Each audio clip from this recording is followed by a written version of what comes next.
So yan, bago po ang lahat ibinabati ko po kayo ng isang magandang hapon. May home service po tayo dito na spin dryer. Ito po, ang brand po nito ay Sharp ESD D708 po ang kanyang serial number, 7.0 kilograms. Ito po sa katunayan po mga idol ay aking naisaksak na kanina lang. Naisipan ko lang pong i-vlog. Ibig sabihin po ay hindi po siya tumatakbo. Wala reaction po ang kanyang pinaka-motor. So atin titingnan muna po sa likod. Pero ito po ay gumagana po ang kanyang spin timer. Ayan tumutunog pa siya dahil saksak ko po kanina. Po tayo dito sa likod. Babaklasin ko po itong dalawang tornilyo nito para ma-tester po natin ang kanyang pinaka-motor. Standby muna po kayo dyan. So yan, ito na po ang pinaka-motor ng Sharp. Ito pala po yung napalitan na po ng bagong motor na replacement. Kasi kung mapapansin nyo po, iba na ang kanyang wirings. Yan po. Ayan naging kulay blue, green at saka gray. Ayan. Yan po ang kanyang kulay ngayon. Atin muna pong titingnan yan. Ating iti-tester po ang kanyang linya para masigurado po natin na okay pa ang kanyang motor. So yan, atin muna pong tanggalin ang kanyang pinaka close-in wire connector. So yan. Ito ang kanyang pinaka common. Alisin muna natin itong kulay blue. Tapos ito single capacitor green. Tapos ito namang line capacitor kulay gray. Ito po ang pataas niya papunta sa spin timer. Itong kulay violet na ito nakatapo dito sa kanyang gray. Ayan.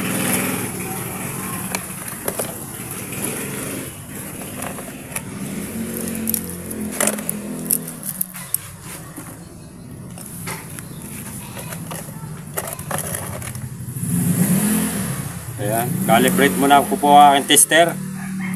Ayan, gumagana ang tester ko.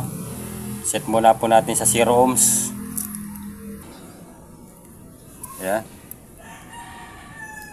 Ayun. Tapos, hanapin natin po dito ang pinaka-common niya, kulay blue. Ito po, ilagay ko po isang test probe dito sa blue. Tapos, unahin ko po dito ang kanyang single capacitor, green.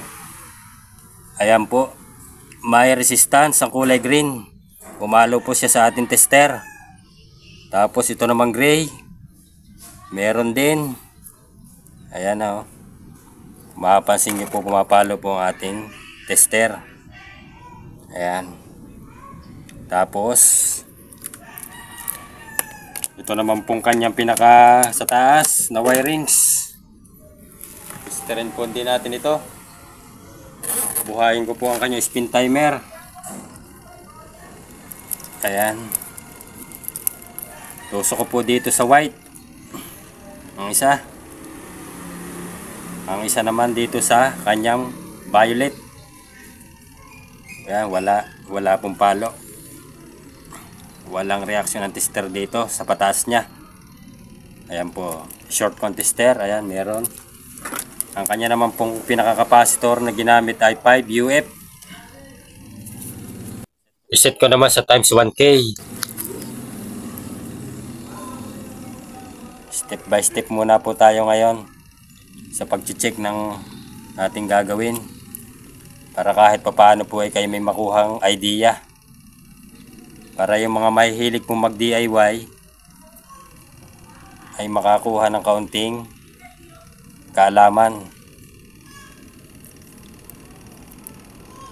Para pagka may mga sariling gamit, hindi na kailangan tumawag ng magagawa o kaya ng technician. So yan.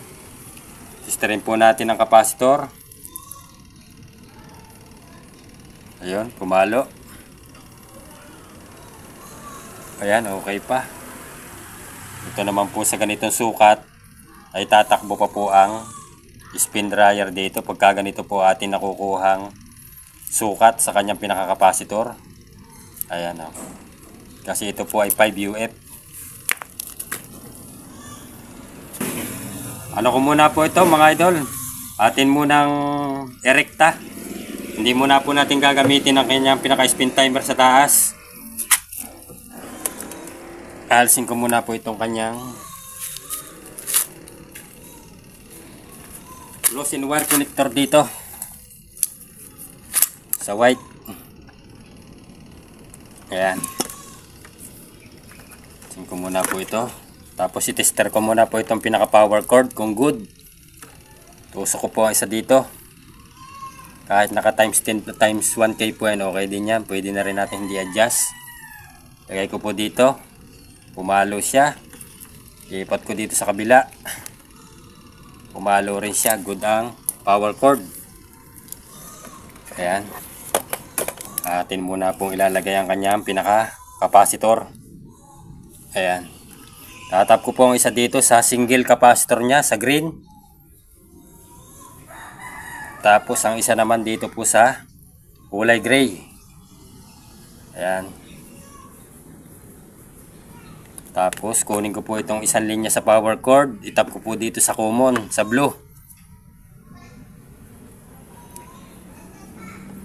Tapos dito ko ilagay sa kulay gray at saka sa red. Magiging tatlo po ito ang kanyang wirings. Ayan. Yan. Ito po ang itsura ng kanyang wirings pagka nakariktang hindi gagamit po ng spin timer. Ayan.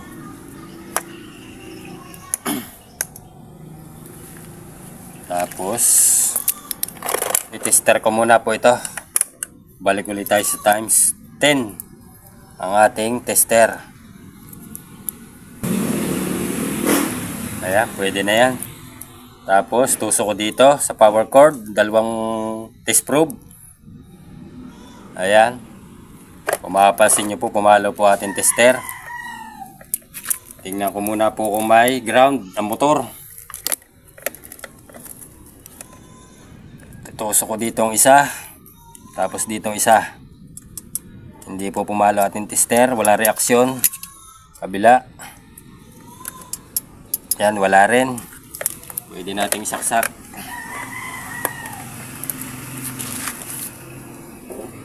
Ayan, ito po ang kanyang pinakasaksakan. Sasaksak po ang power cord niya. Ayan. Pagmasdan nyo po kung iikot ang kanyang pinakamotor.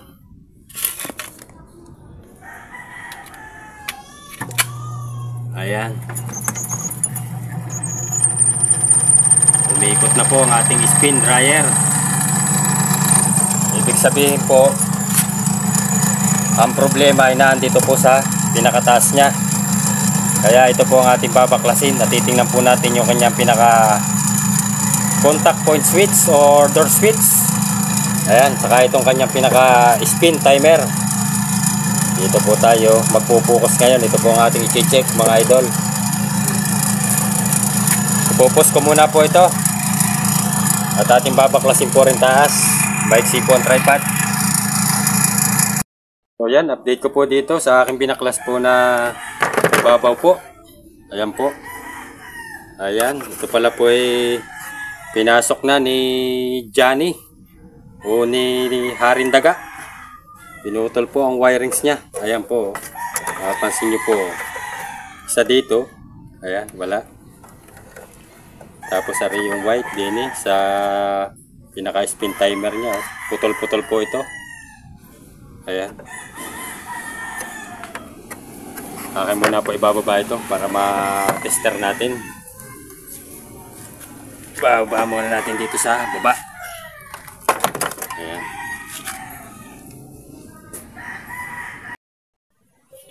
Balatan ko muna po itong kanyang pinaka spin timer. Tanggalan muna natin ito ng pinakabalot ng wire para ating ma-test. Pinali pala ito ni Johnny. Na-extra na naman si Johnny o ni Harindaga. Kaya pala ito ay hindi gumana. Ayan.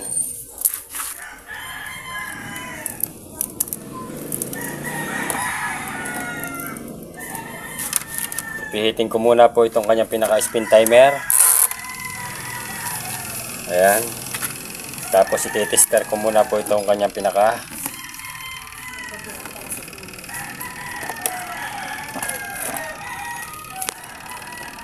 i-tester ko po ang kanyang pinaka-spin timer.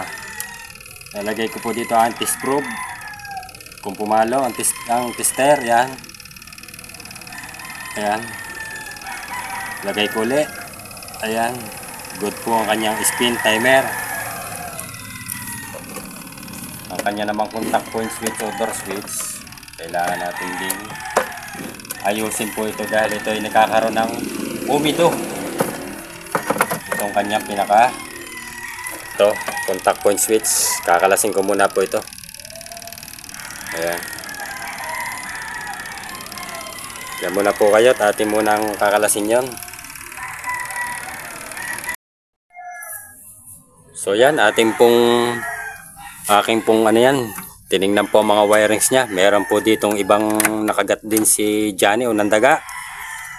Akin po din pinutol na po yung mga nakagat dito, yung mga may talop, at akin pong dinugsong at nilagyan ko ng electrical tape. Tapos ito dinugsungan ko na po. Ayan, naging kulay yellow na itong kulay orange. Arin namang white din ay dinugsong ko. Akin po ditong iano muna, tinanggal ko na yung nakalagay po dito sa kanyang terminal ng spin timer, at akin pong iano na lang po, ihihinang para masigurado. Ayan. Titingnan ko po ang aking panghinang kung mainit na. Ayan muna po ang hinang ito.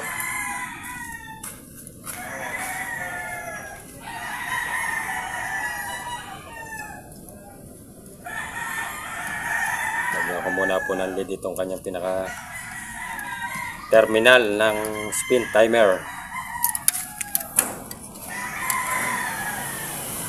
Susunda muna natin ito. Lagyan muna natin ng tingga o ng lid.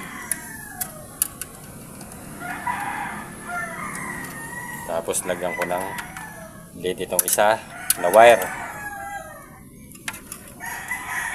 Pangit ng aking ano ha. Wow. Pangit ng aking soldering tip. Hindi na masyado makatunaw ng lid. Lagyan ko po ng tube. Tapos ilagay ko na dito. Ihinang ko na po ito dito.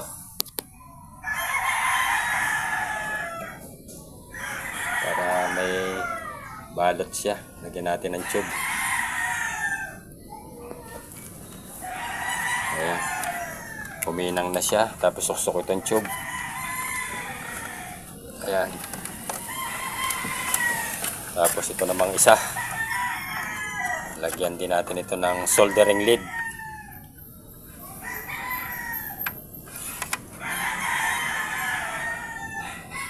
Ayan.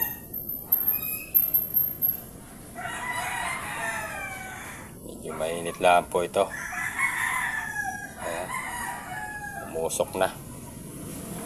Tapos lagyan ko ulit ng tube. Ihinang uli natin dito sa isa naman.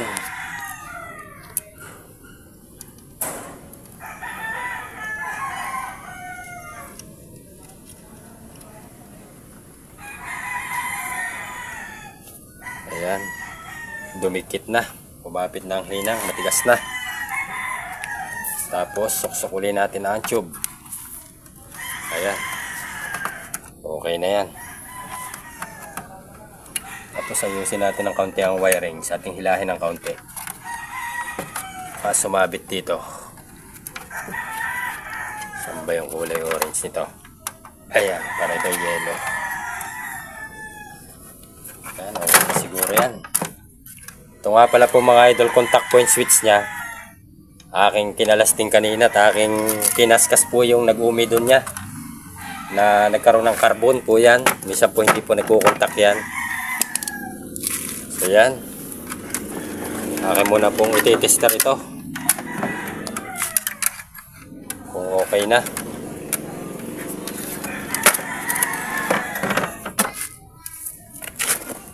aking tester. Kunin ko muna po ang aking tester. Baba ko muna itong camera. Ayan. Kita naman siguro na yan. I-short ko muna po ang tester. Kung nagana, ayan. Tapos pihitin ko po ang kanya spin timer dito sa taas. Tapos ito po yung dalawa niyang wirings. Ating po ilagyan test probe. Yata nakalapat ang yan. Ilapat natin ang kanyang door switch o contact point. Ayan. Pumalo na. Ibig sabihin po good na. Pwede na po natin ikabit dito. Taas. Ito pala po mga idol yung aking babaklasin din. Lalagyan ko po ng langis yan. Ayan, ang dami pala ditong basura na hinakot si Johnny sa gilid ng kanyang pinakabasket. Ayan po. Aking lilinisin pa po yan. Aking babaklasin din po yan. Ilang tornilyo na ito. Itong paikot niya. Tatanggalin ko po yan para mahugot ko po yung basket. Yan muna po kayo. So yan, nalinis ko na po ito. Akin po itong binumba ng tubig. Marami ding nakapasak doon sa butas nito. Ito. Ayan mga dinala ng daga. Ayan yan po ang mga duming tinanggal ko dito. Ayan. Binaklas ko po ito. Ito pa po ang kanyang pinaka basket o top. Kakabit ko po yan. Ayan. In-update ko lang po kayo para makita nyo po na binaklas ko po yan para makita nyo rin po kung ano po ang aking ginagawa. So yan ay akin muna pong kaasimbolin po muna yan. Ilalagay ko po yung kanyang pinaka basket. Diyan. Dito sa kanyang pinaka velocit. Update ko po kayo mamaya pagka ating na ikabit na po yan. So yan, update ko po kayo mga idol. Na ano ko na po yan, naikabit ko na po yan. Ang kanyang pinaka basket. Ayan. Pati itong kanyang pinaka ibabaw na ito. Kanyang pinaka spin timer, naikabit ko na po yan. Ayan. Tornilyo na po yan. Ayan. Ayan. Naikabit ko na rin po yung isang tornilyo doon. Ang size po niyan ay 8mm. Para po kayo hindi mahirapan mga idol sa pagkakabit niyan. Pagkagaya mga dukutin, mga malalayo, ang gumamit po kayo ng ganito. Ganito po ang inyong bilhin, 8mm. Para kahit malayo ay matotornilyohan po yan. Makagaya po yan, mga dukutin po yan. Maliit ang pinakaano niyan. Para hindi po kayo mahirapan. So yan, nilagyan ko na rin po ng ano yan, ng close-in wire connector. Nilagyan ko pa ng electrical tape, baka mahugot. Dahil pagka ganyan mga nakalas na yan po, medyo naluwag na yan. So yan ang ating wirings. Blue ang common. Tapos green ang single capacitor. At ang kanya naman line na capacitor na pataas ay gray. Para hindi po kayo maligaw ng pag-wirings po pagka ganitong mga napalitan na po ng replacement, kasi po hindi na po yan yung original na pinakamotor ng Sharp na ganitong model. Ayan po, tingnan nyo na lang po yan, itong pinaka diagram nya. Ayan po, para hindi po kayo magkamali sa pagpapalit at sa pag-wirings. Ayan, nabubulol pa si Roldan sa pagpapaliwanag. Ayan po, para po ko sabihin, maingatan din po natin ang bagong motor na pinalit. Ayan. Ito naman po, hindi naman po ako nagpalit ng bagong motor na ito. Ito po ay naipagawa na po sa iba. Ito lang po ating sinerbisan ngayon dahil nang tayo po ay tinawagan at tayo naman po ang titingin dito. Kaya ito naman po ang ating tinrabaho. Madali lang po ang ating trabaho ngayon. Madali ang troubleshooting. Ano lang, dito lang sa taas, ninat-ngat lang po ng rat na daga o ni Johnny, kung tawagin naming mga kaibigan sa YT. Ang tawag kay sa daga ay si Johnny. Ayan, kaya tayo nakiki-Johnny na rin. Nahirapan lang po ako dito sa paglilinis po ng kalat ni Johnny. Ayan o, ang dami niyan. Mga tinanggal ko. Tapos sa lupa, tsaka din sa ilalim, hinakot po diyan. So ayan, akin lang po itong lalagyan ng plastic. Aking ilalagay po dito sa ating hahanapan na magandang pwesto. Mamaya ako po kayo balikan pagka ipa-final testing na po natin. Yan muna po kayo. So yan, ating pong ipa-final testing na po ito. Okay na po lahat yan. Ikabit ko na po ang kanyang wirings. Nataklubang ko na po yan lahat. Ayan, yan ang takot niya. Nakasaksak na po ang power cord sa saksakan. Ipihitin ko po ang kanyang pinaka-spin timer. Ayan. Kung mapapansin nyo po, ayan, kumuga na siya, tumakbo na. Ayan, umikot na po ang kanyang basket. Ayan, ang kanyang pinaka-top. So, sabihin, success na po ang ating trabaho. Nagawa po natin maayos at ating nilinis din ng maganda yan. Yan, ating muna pong bubuksan ang kanyang pinaka door switch. Yan po lang po ay wala ng brake kasi yan po ay tinanggal na po ng unang gumawa. Hindi na po natin yan naman po ay okay kahit walang brake. Ang spin dryer yan po, puminto na po siya ng hindi nga lang po bigla kasi wala ng brake, dahan-dahan, pero nakakatop naman po ang kanyang kuryente gawa ng contact point switch. Baba ko po uli ang kanyang door switch o contact point nitong pinaka cover sa taas. Gumana na po uli. Ayan, ayos na po ito dahil bago naman po ang motor na pinalit na po dito. So hanggang dito lang po ang aking vlog sa araw na ito mga idol. Kung may natutunan po kayo at nagustuhan niyo po ang video ko sa araw na ito, baka naman po pwedeng hilingin ko po ang inyong pag-like, pag-subscribe at pakipindot na rin po ng notification bell at ilagay po sa all para lagi po kayong updated sa mga bago ko pong video na i-upload.